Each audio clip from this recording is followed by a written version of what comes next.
అందరికీ నమస్కారం అండి. నా పేరు విజయ్ నాగపేరు. థ్యాంక్స్ లాట్ మన రెస్పెక్ట్ సినిమా నా ఛానల్ ఎంతగా ఆదరిస్తున్న ప్రతి ఒక్కరికి చాలా చాలా thanks. Again came back with one more క్రీవ్ requirement అండి. సో ఈ రోజు నుండి కొన్ని రోజుల వరకు మీకు ఎక్కువగా క్రీవ్ రిక్వైర్మెంట్స్ అనేవి చెప్తూ ఉంటాయి. ఎందుకంటే మన ఛానల్లో చాలామంది అసిస్టెంట్ డైరెక్టర్గా రైటర్లుగా ప్రయత్నిస్తున్నారు కాబట్టి అలాంటి వాళ్ళకు ఉపయోగం కావాలి అని పెద్ద పెద్ద సంస్థల నుండి కూడా నేను మీకు ఈసారి క్రీవ్ రిక్వైర్మెంట్ తోటి మీ ముందుకు వచ్చానండి. సో మీరు కూడా అసిస్టెంట్ డైరెక్టర్లుగా, అసోసియేట్ డైరెక్టర్లుగా, లేదంటే అసిస్టెంట్ రైటర్లుగా, అసోసియేట్ రైటర్లుగా మీరు పని చేయాలి అనుకున్నట్లయితే తప్పకుండా ఈ వారం అంతా మన వీడియోస్ని ఫుల్ వీడియోస్ని చూసే ప్రయత్నం చేయండి. So are you big time romantic and romance films fanatic? మీకు రొమాంటిక్ సినిమా కావచ్చు, రొమాన్స్ ఫిలిమ్స్ కావచ్చు చూడటం అంటే ఇష్టమా? Do you have a passion and pension along with vast knowledge of love stories? మీకు లవ్ స్టోరీలు అంటే చాలా ఇష్టం ఉండి దాని గురించి ఒక మంచి నాలెడ్జ్ ఉండి మంచి ప్యాషన్ ఉన్న వాళ్ళ? Do you have a deep understanding of the romantic genre and believe that your writing can add value to it? So మీరు మంచి రొమాంటిక్ జనర్ గురించి మంచి నాలెడ్జ్ ఉండి మీరు దానికి అద్భుతంగా రాయగలరు అని మీరు అనుకుంటున్నారా? Do you strive for excellence and want to prove your worth in Telugu cinema? మీరు తెలుగు సినిమాలో మిమ్మల్ని మీరు ప్రూవ్ చేసుకోవాలనుకుంటున్నారా? If yes, we're looking for you. అదే కనుక నిజమైతే మాకు మీరు కావాలి. సో సెండ్ యువర్ అని ఇక్కడ వాళ్ళ కాంటాక్ట్ డీటెయిల్స్ ఇచ్చారండి, అది నేను మీకు చెప్పే ప్రయత్నం చేస్తాను. So note candidate with basic editing skills and knowledge of Photoshop. కంపల్సరీగా మీకు బేసిక్ ఎడిటింగ్ స్కిల్స్ వచ్చి ఉండాలి, అలాగే ఫోటోషాప్ కూడా తెలిసి ఉండాలి. MS word, MS Excel, MS power point అలాంటివన్నీ తెలిసిన వాళ్ళకి ప్రయారిటీ ఇవ్వడం అనేది జరుగుతుంది అని అంటున్నారు. సో మీలో ఇలాంటి ఒక స్కిల్స్ ఉన్నట్లయితే తప్పకుండా వీళ్ళని అప్రోచ్ అయ్యే ప్రయత్నం చేయండి. దాంతోపాటు మన సబ్స్క్రైబర్లు అడిగిన ప్రతి ప్రశ్నకి సమాధానం చేయడం అనేది మన బాధ్యత కాబట్టి విక్రాంత్ తేజ అడిగారండి, సార్ యూనియన్ కార్డుకి ఆర్టిస్ట్ కార్డుకి తేడా ఏంటి అని అడగటం జరిగింది. సో ఇప్పుడు దీనికి నేను చెప్పే సమాధానం ఏంటంటేనండి, ఈ మధ్య అంటే మన తెలంగాణ అనేది ఫామ్ అయిపోయిన తర్వాత ఆంధ్రాలో పుట్టగొడుగులుగా పుట్టుకొచ్చిన, లేదంటే తెలంగాణలో పుట్టగొడుగులుగా పుట్టుకొచ్చిన అసోసియేషన్లు,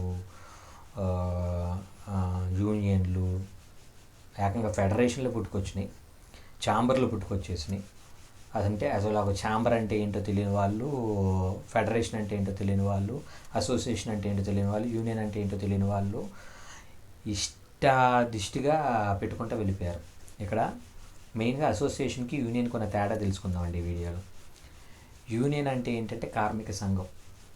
అంటే నేను రోజు కూలీకి వెళ్తున్నాను, నేను రోజు కూలీ కార్మికుడిని కాబట్టి నేను ఒక కార్మిక సంఘాన్ని ఏర్పాటు చేసుకుంటున్నాను అనేది యూనియన్ అండి.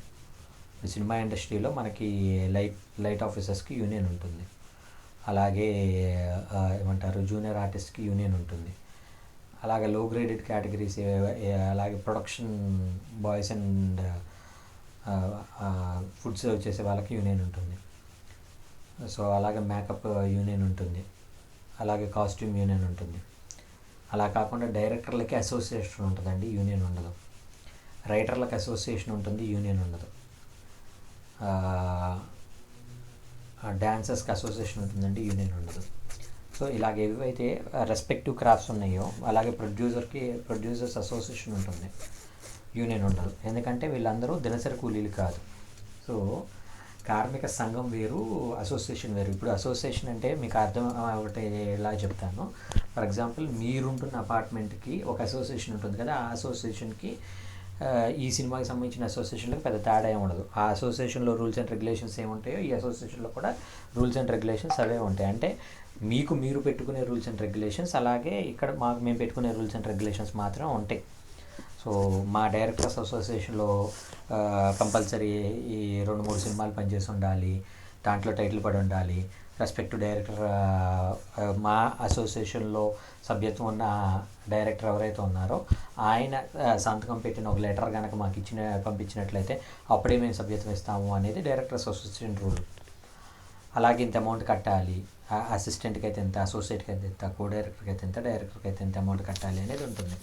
అలాగే మా రైటర్స్ అసోసియేషన్ దగ్గరికి వచ్చేటప్పటికి కంపల్సరీగా అసోసియేట్ కార్డు తీసుకోవాలంటే పేరు పడకపోయినా పర్లేదు, కానీ ఫలానా రైటర్గా రెఫరెన్స్ ఇస్తూ లెటర్ ఇచ్చినట్లయితే అప్పుడు వాళ్ళు ఇవ్వటం జరుగుతుంది. దానికి ఇనీషియల్గా 15,000 ఏదో కట్టాలి, ఆ తర్వాత లైఫ్ మెంబర్ కావాలి, మీరు రైటర్గా కార్డు తీసుకోవాలనుకుంటే ఇంత కట్టాలి అనేవి కొన్ని ఉంటాయి.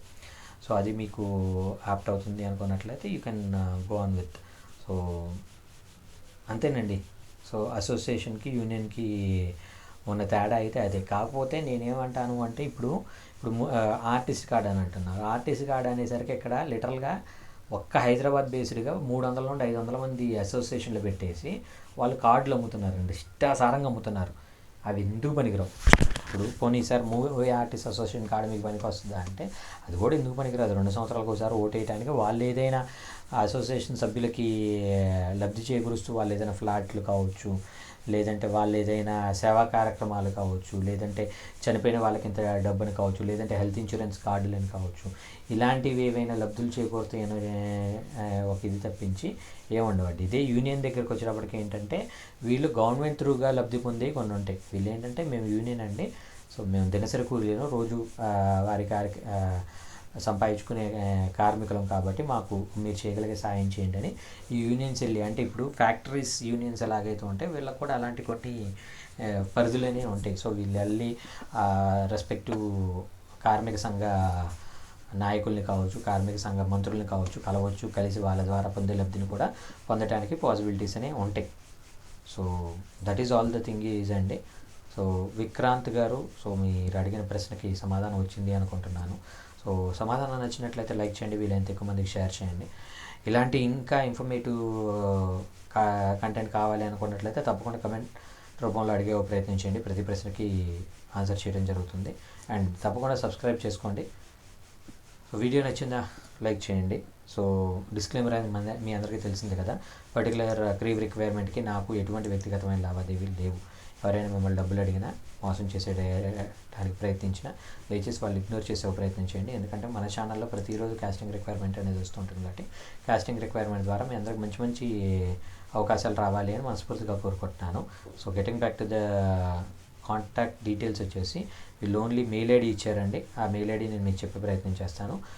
amour.genj@gmail.com. A for Andhra, M for Madhya Pradesh, పనిచేస్తానండి ఇంకోసారి చెప్తాను. A for Andhra, M for Madhya, oh